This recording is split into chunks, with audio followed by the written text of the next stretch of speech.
என்ன அனன்யா, தேவாவும் ரேஷ்மாவும் எங்கே வராங்க ஆண்டி? சரி தேவா, நம்ம கிளம்பலாமா?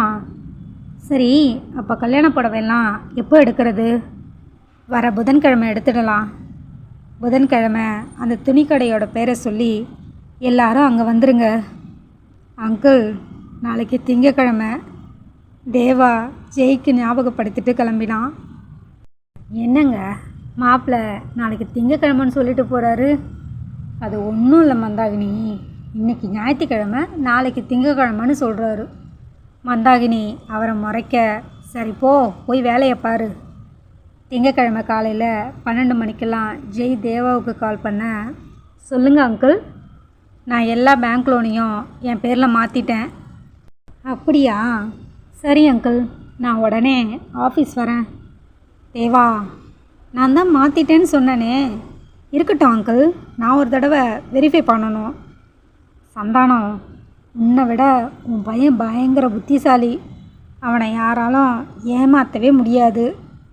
அடுத்த அரை மணி நேரத்தில் தேவா ஆஃபீஸில் இருக்க எல்லா பேப்பரையும் செக் பண்ணிக்கிட்டான். லோன் எல்லாமே ஜெய் பெயரில் மாறி இருந்தது. டேடி, இந்த பேப்பரை எல்லாம் பாருங்கள். வேறு ஏதாவது பர்சனல் லோன் உங்கள் பேரில் இருக்கா? சந்தானம் ஒரு முறைக்கு 2 முறை செக் பண்ணிக்க. இல்லை தேவா, இது மட்டும்தான். சரி அங்கிள், தேங்க்யூ. டேடி, நீங்கள் என் கூட கிளம்புங்க. ஏன் தேவா, அவரை எங்கே கூட்டிகிட்டு போகிற? இல்லை அங்கிள், இந்த கல்யாணம் முடிகிற வரைக்கும் இனிமேல் அப்பா ஆஃபீஸ் வரமாட்டார். அதன் பிறகு பார்க்கலாம். நேராக வீட்டுக்கு வந்தவன், அம்மா, கல்யாணம் முடிகிற வரைக்கும் அப்பா ஆஃபீஸ் போக வேண்டாம். ஏண்டா, என்னாச்சு? ஏன், என்ன, எதுக்குன்னு எந்த காரணமும் கேட்காதீங்க. நான் சொல்கிறத மட்டும் நீங்கள் 2 பேரும் செய்யுங்க போதும். ஏன் தேவா, என்னாச்சு? சந்தானம் வினவ, டாடி, ரொம்ப கஷ்டப்பட்டு உங்களை நான் இதிலேருந்து வெளியே கொண்டு வந்திருக்கேன். இதுக்காக நான் பணயம் வைக்க போகிறது என்னோடய லைஃப். நீங்கள் மறுபடியும் ஏதாவது சிக்கலில் மாட்டிக்கிட்டா ரொம்ப கஷ்டம். ஸோ கல்யாணம் முடிகிற வரைக்கும் நீங்கள் ஆஃபீஸ் போக வேண்டாம். கண்ணீரோடு தனை புரிந்தவர், சரி தேவா, நீ என்ன சொல்கிறியோ அதை நான் செய்கிறேன். லாஸ்ட்டு எக்ஸாம் முடிச்சுட்டு ரஞ்சனி, அனன்யா எல்லோரும் ஒன்றா கூடியிருக்க. என்ன அனன்யா, நானும் வந்ததுலேருந்து பார்க்குறேன் ஒரு மாதிரி ஏதோ யோசனையிலேயே இருக்க. ரஞ்சனி, எனக்கு ஒரு டவுட்டு. என்ன டவுட் கேளு. அந்த ரேஷ்மாவும் ரஞ்சனும் தானே லவ் பண்ணாங்க? ஆமாம், இதில் என்ன உனக்கு சந்தேகம்? அது இல்லடி, அந்த நேரம் சரியாக ரேஷ்மா அங்கே வர. ரேஷ்மா, இங்கே வாயேன். சொல்ல அனன்யா, நான் உன்னை கேட்டால் நீ கோவிச்சிக்க மாட்டியே. உங்ககிட்ட நான் எப்படி கோவிச்சிக்க முடியும்? நீ என் நாத்தனாருக்கே நாத்தனார், உங்ககிட்ட நான் கோவிச்சிக்க முடியுமா? கேளு. நீயும் அந்த ரஞ்சனும் தானே லவ் பண்ணீங்க. ஆனால் நேற்று நீயும் தேவாவும் லவ் பண்ணதை அவர்கிட்ட சொல்லிக்கிட்டு இருந்த. நானும் தேவாவும் ரூமுக்குள்ளே பேசிக்கிட்டு இருந்தோம். அது எப்படி உனக்கு தெரியும்? ஒட்டு கேட்டியா? சி, நான் ஏண்டி ஒட்டு கேட்க போகிறேன்? உங்கள் அம்மா தான் உங்கள் 2 பேரையும் கூட்டிக்கிட்டு வர சொன்னாங்க. நான் உங்களை கூப்பிட ரூம் வாசலுக்கு வரும்போது நீ அவர்கிட்ட இதை சொல்லிக்கிட்டு இருந்த. உடனே 2 பேரும் வெளியில் வந்துட்டீங்க. நான் திரும்பி வந்துட்டேன். ஓ அப்படியா? நீ மட்டும் இல்லை அனன்யா, எல்லாருமே நானும் ரஞ்சனும் லவ் பண்ண தான் நினைக்கிறாங்க. அவன்கிட்ட நான் ஒரு ஃப்ரெண்ட்லியாக தான் பழகினேன். ஆனால் அதை தப்பாக புரிஞ்சுக்கிட்டு ஊர் முழுக்க நான் அவனை லவ் பண்ணுறேன்னு சொல்லி வச்சிட்டான். சின்ன வயசுலேயே எனக்கு தேவா தான், தேவாவுக்கு நான் தானே முடிவு பண்ணிட்டாங்க. தேவா மாதிரி ஒருத்தர் இருக்கும்போது நான் எதுக்குடி ரஞ்சன் கூட பழகணும்? அதுவும் கரெக்டு தான். ஊரறிய எனக்கும் தேவாவுக்கும் கல்யாணம் நடக்கலையே தவிர மற்றபடி மனசாலேயே நான் அவருக்கு மனைவியாக தான் வாழ்ந்துக்கிட்டு இருக்கேன். ஒரு நாள் என் குரலை கேட்கலன்னா கூட தேவா டென்ஷன் ஆகிடுவார். அவரை சமாதானப்படுத்துறதுக்குள்ளே எனக்கு உயிரே போயிடும். அப்படியா? ஆமாம் அனன்யா, நானா தேவாவுக்கு உயிர். ஓ, நாங்கள் தான் அந்த ரஞ்சன் பேச்சை கேட்டு ஏமாந்துட்டோமா? ஆமாண்டி, அந்த ரஞ்சன் அவ்வளவு நல்லவனே கிடையாது.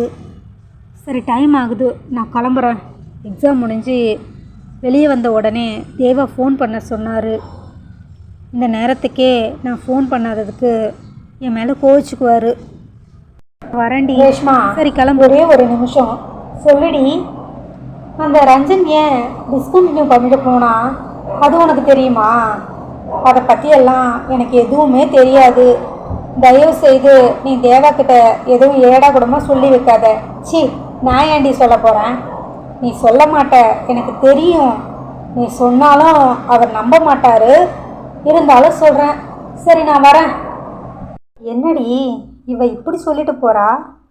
இவ சொல்கிறது உண்மையா பொய்யா? அனன்யா, ஒருவேளை அவ சொல்கிறது தான் உண்மையோ? எனக்கு தெரியலையே ரஞ்சினி. சரி விடு, அவள் யாரை கல்யாணம் பண்ணிக்கிட்டா நமக்கு என்ன? லாஸ்ட்டு எக்ஸாம், வா 2 பேரும் போய் நல்ல ஹோட்டலில் சாப்பிட்டு வீட்டுக்கு கிளம்பலாம். ஐயோயோ, ஹோட்டலா? நான் வரல. ஏற்கனவே ஒரு தடவை போனதுக்கே 8000 ரூபா செலவு. மறுபடியும் போனால் அப்பா என்னை கொன்னே போட்டுருவாரு. நான் கிளம்புறேன். ஏய் வாடி, நான் பே பண்ணுறேன். எனக்கு எதுவும் வேணாம். புதன்கிழமை காலையிலேயே எல்லாரும் துணி கடைக்கு கிளம்பிக்கிட்டு இருக்க. அனன்யா, உனக்கு என்ன ட்ரெஸ் வேணும் கல்யாணத்துக்கு? அம்மா, எனக்கு லெஹங்கா. சரி, சீக்கிரம் கிளம்பு. எல்லாரும் அந்த துணி கடையில் ஒன்று கூடியிருக்க. ரேஷ்மா குடும்பம், தேவா குடும்பம், கூடவே அனன்யா குடும்பமும் சேர்ந்துக்குச்சு. சரி, முதல்ல கல்யாண பொண்ணுங்க 2 பேருக்கும் முகூர்த்த புடவை எடுத்துடலாம். எல்லாரும் பட்டு புடவை செக்ஷனுக்கு போக முதல்ல ரேஷ்மாவுக்கு எடுத்துடலாம். நார்மல் புடவை வேண்டாம், ரேஷ்மாவுக்கு நல்லா காஸ்ட்லியாக எடுக்கலாம். ஜெய் சொல்ல, என்ன ரேட்டில் எடுக்கலாம்? நல்லா காஸ்ட்லியாக எடுத்து போடுமா? சார், இது நியூ டிசைன், ஸ்டார்டிங் ப்ரைஸ் 50,000 ரூபா வரும். மேக்ஸிமம் 2 lakhs வரும் சார். அதை எடு பார்ப்போம். 2 லட்சம் ரூபா முகூர்த்த புடவையா? 2 லட்சம் ரூபாய்க்கு ஏன் எடுக்கிறீங்க? ஒரு நாளைக்கு கட்டிக்க போகிறது, அதுக்கு போய் 2 லட்சம் ரூபாயா? தேவகி கேட்க, என் பொண்ணுக்காக நான் வாங்கி தரேன், அது என்ன ரேட்டாக இருந்தா என்ன? இல்லை சார், முகூர்த்த புடவை மாப்பிள்ளை வீட்டில் தான் எடுக்கணும், அதுதான் முறை. உமா சொல்ல, இதை பாருங்கள், உங்களால் முடியாதுங்கிறதுக்காக மற்றவங்களையும் ஃபோர்ஸ் பண்ணாதீங்க. ஜெய் மூஞ்சில் அடித்த மாதிரி சொல்ல உமா அதோட அமைதியாயிட்டாங்க. நீங்கள் எதுக்கு தேவையில்லாமல் அவங்க விஷயத்தில் தலையிடுறீங்க? நம்ம வேலையை மட்டும் பார்ப்போம், விஜய் சொல்ல. இல்லைடா, நான் சாதாரணமாக தான் சொன்னேன். அதுக்கு அவர் மூஞ்சில் அடித்த மாதிரி பேசுகிறாரு.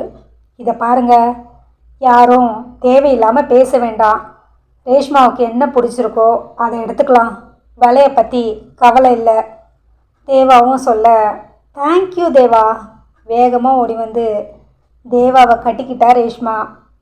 உனக்கு என்ன பிடிச்சிருக்கோ அதை எடுத்துக்கோ, விலையை பற்றி யோசிக்காத. தேடி தேடி 2 லட்சம் ரூபாய் விலையில் ரேஷ்மாவுக்கு கல்யாண புடவை எடுத்தாங்க. அடுத்தது திவ்யாவுக்கு புடவை எடுக்க போக 20,000 ரூபாயில் அழகான பர்பிள் கலரில் பட்டு புடவை எடுத்தாங்க. இது அழகாக இருக்குது, இதை எடுத்துக்கிறியா திவ்யா? ஓகேங்க, உங்களுக்கு பிடிச்சிருந்தா எனக்கும் ஓகே தான். சுற்றிக்கிட்டே வந்த தேவா கையில் ஒரு ஸ்கை ப்ளூ கலர் பட்டு புடவை எடுத்துக்கிட்டு வந்தான். அம்மா, இந்த புடவை நல்லா இருக்குல்ல? ஆமாம் தேவா, இந்த புடவை எனக்கு ரொம்ப பிடிச்சிருக்குமா. கலரும் நல்லா இருக்குது, சிம்பிளாக நீட்டாக இருக்குது. அப்படியே சொல்கிற, இங்கே கொடு. வாங்கி பார்த்தவங்க அவங்களுக்கும் கலரும் டிசைனும் ரொம்ப பிடிச்சி போக, அம்மா அனன்யா இங்கே வா. என்ன ஆண்டி, இந்த புடவை எப்படி இருக்குன்னு பாரு. நல்லா இருக்கு ஆண்டி. யாருக்கு? உனக்கு தாம்மா. எனக்கா? எனக்கு எதுக்கு? என்னம்மா புடவை எதுக்குன்னு கேட்குற? கல்யாணத்துக்கு கட்டிக்கிறதுக்கு தான். ஐயோ ஆண்டி, எனக்கு புடவையெல்லாம் கட்டவே தெரியாது. அதெல்லாம் மேக்கப் ஆர்டிஸ்ட் வருவாங்க, அவங்க கட்டி விடுவாங்க. இந்த புடவையை எடுத்துக்கோ. தேவகி விடாமல் வற்புறுத்த, வேண்டாம் ஆண்டி, விலையை பார்த்தவ 20,000 போட்டு இருக்கு. வேணாம் ஆண்டி. இதை பாரு, உனக்காக நான் ஆசையாக எடுத்து கொடுக்குறேன், நீ வாங்கி தான் தீரணும்.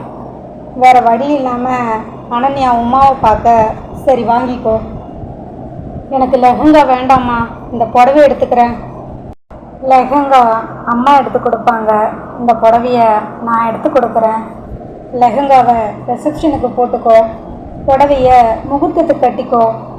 அதுக்குள்ளே தேவாவும் ரேஷ்மாவும் கடை முழுக்க சுற்றிட்டு வர அனன்யா கையில் அந்த புடவையை பார்த்ததும் தேவா, ஆமாம், இந்த புடவைய நீயே எடுத்து வச்சிருக்க?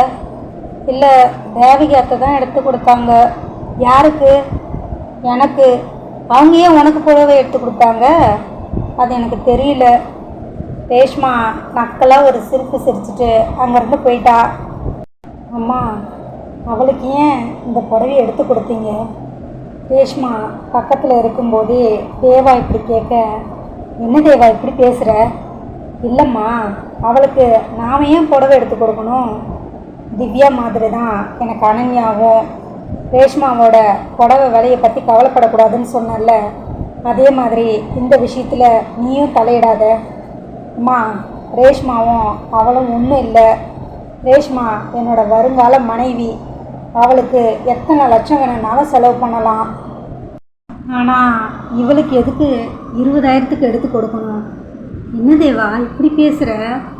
அவர் கரெக்டாக தான் பேசுகிறாரு. ரேஷ்மா பறிஞ்சிக்கிட்டு வர, எப்படியோ போங்க, நீ விடு ரேஷ்மா, அவங்க ஏதாவது பண்ணிட்டு போகட்டும். சரி வா, நம்ம அந்த பக்கம் வேறு செக்ஷனுக்கு போகலாம். ரேஷ்மா தேவா கையை விடாமல் கையை பிடிச்சிக்கிட்டே கடையோட வேறு பக்கம் போக, என்னம்மா அண்ணன் இப்படி பேசுகிறாரு? இந்த கல்யாணம் நிச்சயம் ஆனதுலேருந்தே அவன் பேசுகிற விதமே வேறு மாதிரி இருக்குது. சரி, நீ எதுவும் பேசாத. சம்மந்தி குடும்பத்தில் யார் காதுலையாவது விழுந்தா தேவையில்லாத பிரச்சனை. நீ அமைதியாக இரு, நான் பார்த்துக்கிறேன். தேவகி கவலையாக சொல்ல, அனன்யா புடவைக்கும் தேவாவே பில் கட்டிட. சரி, எல்லாரும் கிளம்பலாமா? எல்லாரும் கடையிலேருந்து கிளம்ப அடுத்தது முகூர்த்தம்தான்.